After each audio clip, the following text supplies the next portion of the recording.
The ability to attack your opponent is essential in chess, and calculating the variations plays a major role here as it determines whether your attack is gonna be successful. Today I want to help you improve this skill on the example of a beautiful masterpiece from a second world chess champion, Emanuel Lasker.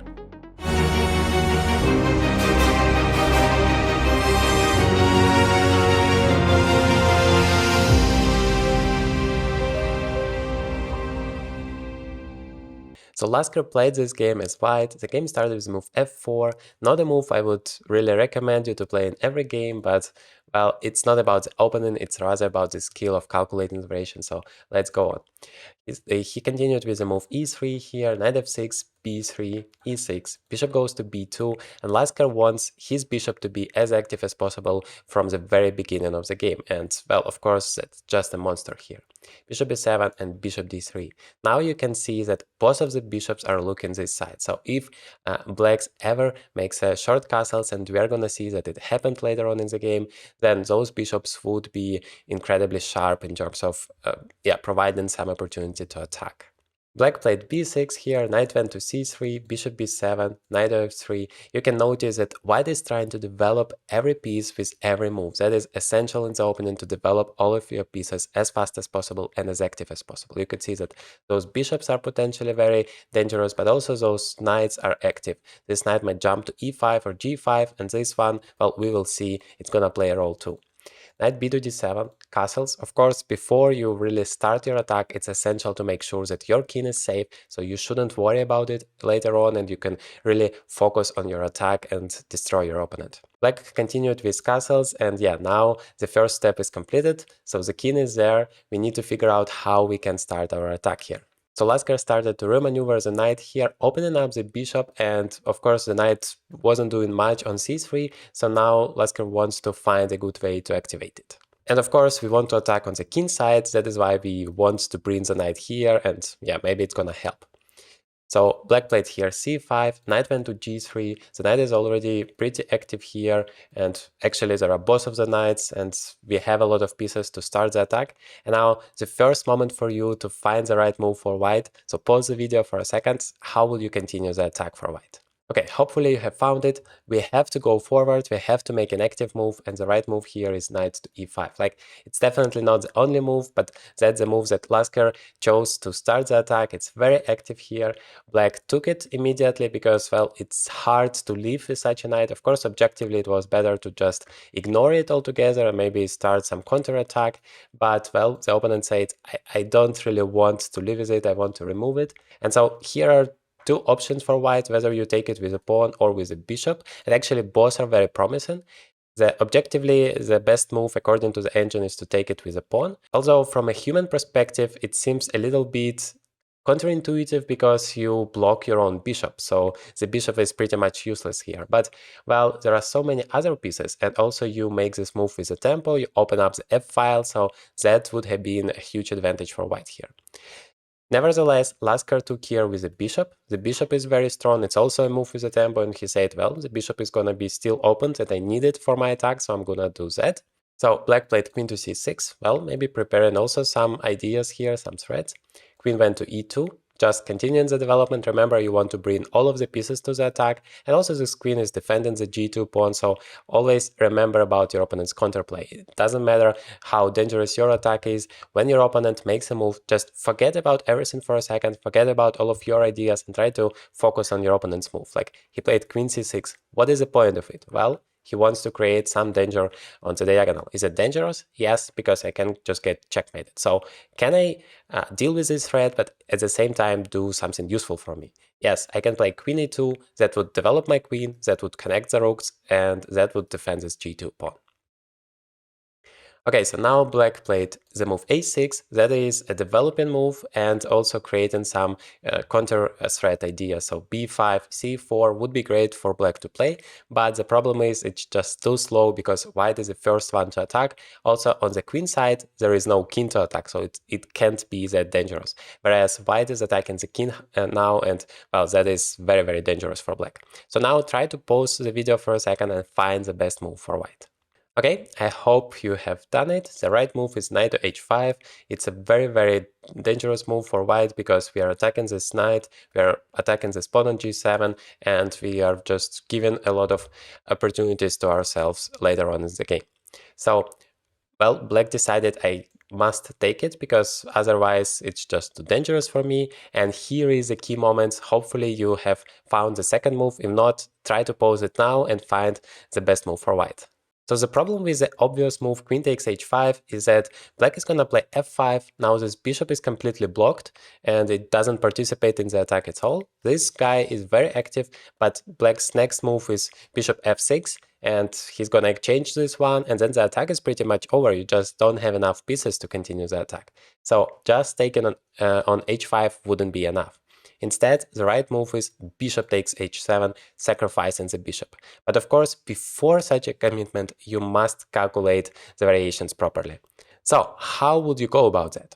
Well, you stay at this position and you are thinking, well, I know that queen h5 is just not good enough because my opponent is going to play f5, so I have to do something very, very active.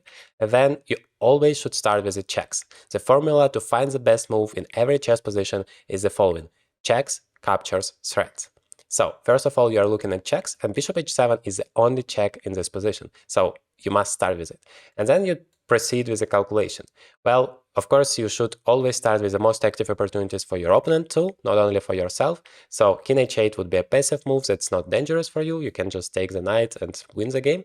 So, of course, you start with the most active one, king takes h7.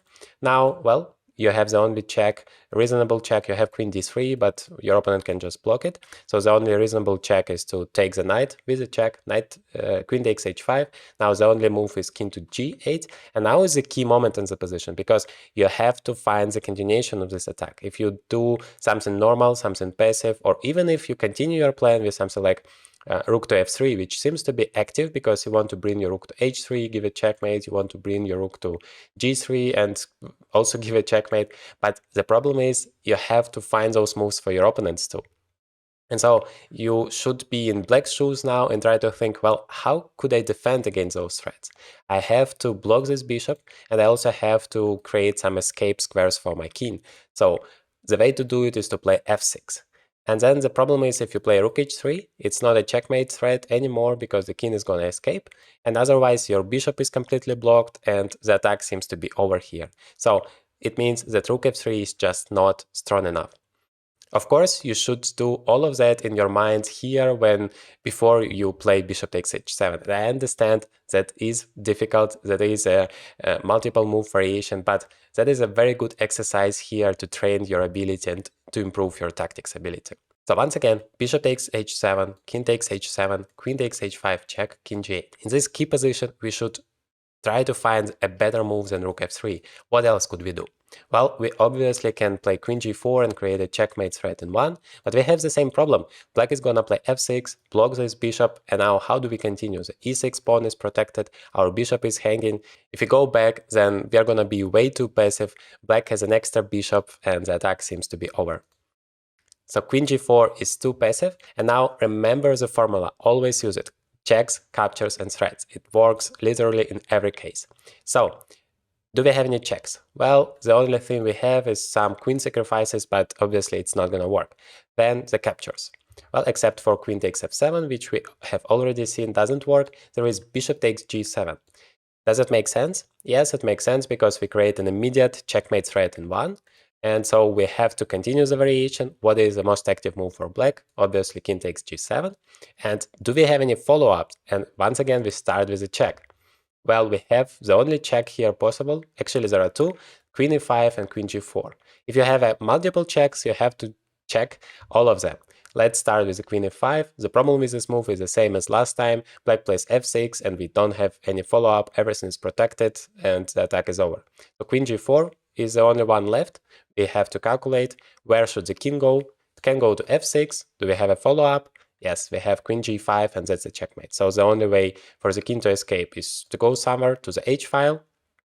And now we can already conclude that, to say the least, we have queen h5 check, and then we are going to have a perpetual check. So we are not going to lose the game. It's already always good to know that when you are sacrificing a piece, you are not losing. And from there, you can also try to improve. You can try to find a winning continuation. Do we have any follow-up except for queen to h5? Well, we can't do anything else with our queen. It's already controlling the g file. It's doing its job. So could we connect more pieces into the attack? And the answer is yes, because we can connect the rook here and threaten a checkmating idea, and that is very, very dangerous. And so we can conclude that, to say the least, we are going to win a lot of material here. So this variation is great, and we should go for it starting from this position. So bishop takes h7 is working. One thing that could help here that you can see everything is forcing. We either give a check or we take something, and our opponent has to do the same, has to capture our pieces. So that really helps you to calculate the variations further away. So that is what Lasker did during the game. He played bishop takes h7, he played queen takes h5, and now he committed this incredible two bishop sacrifice with bishop takes g7. There is no way to stop the checkmate except for king takes g7. Now black has a pair of extra bishops, but it doesn't help a lot as white is winning the game. Queen g4 has been played, king f6, as we have discovered, doesn't work. So black played king h7 and now rook f3, connecting the rook and winning the game. The only way to stop the immediate checkmate is to play e5, which has been played, but now white continues with rook h3 and black has to play queen h6. And that would actually be fine in terms of this variation. You have a rook and two bishops for the queen, everything is great, but unfortunately it doesn't work as white has here a queen d7 double attack and win one of the bishops, and of course then the advantage would be too much. Also the king is still very vulnerable, so obviously white is gonna use it. So the game continued with bishop to f6, queen takes b7, king to g7, and yeah, you could see that there are so many weaknesses here, but yeah, I wonder if you can pause the video for a second and continue here, how would you play as white? So obviously there are a lot of ways. You can take on d5, you can take on e5, but I wanted to make sure that you have learned one of the main principles in chess, and that is develop all of your pieces. Now white has only one active piece, the queen, but you can also use your rook, which is standing there doing absolutely nothing. You can bring it to f1, and now you have two very, very active pieces, and that's just too much for black to handle. So please remember this principle. No matter how many extra pieces you have, it doesn't make any sense if you don't develop it, if you don't use it. So rook f1 has been played, rook a to b8, and now queen went to d7, once again re-establishing this checkmating idea. Rook went to d8, the second one, trying to escape with the king. Queen g4, king to f8. Now f takes e. Of course, you remember that rooks always love open files. So you want your rook to be active. You don't want to close the file because then the rook has nothing to do. You want to open it up so that the rook is really working. Now, instead of taking on e5, black just played bishop g7 back, trying to have some resources for the defense. But e6 now, using this pin, using this active rook, rook went to b7, and queen g6, once again using the pin. Remember that the pawn is can't take the queen, can take the pawn, f6, and now maybe you can find the next move for white. Try to pause the video for a second. So the strategy is always the same, checks, captures, and threats. The only reasonable check, except for losing the queen, is rook takes f6. That's sacrificing another exchange, but it's opening up the king, which is our goal, of course. And well, it's not that big of a sacrifice because we are giving up the rook, which is normally considered to be 5 pawns, and we are getting a pawn and a bishop. That's 4 in total. And we also get some ideas to attack the king, so it's literally just 1 pawn sacrifice, but we get a lot as a response, because now we are attacking this rook on d8, we are giving a check, so the only move for the king is to go to e8, but now there is queen h8 check, king must go to e7, there is no other square, and the rook on b7 is still unprotected, and we use that fact playing queen to g7. Well, that's what happened in the game. King takes e6, queen takes b7. Black continued the game for a few moves, but it's clear that it's never possible to fight without a queen. And here white even took on d3 with a queen, just saying, well, I have 27 extra pawns, you can take my queen, but it's not gonna help you. So black resigned here. I hope this game was instructive for you. I hope it helped you to train your tactics ability. And let me know in the comments if you enjoyed it. And if you did, I'm pretty sure this game will help you deepen your understanding even further. So definitely take a look.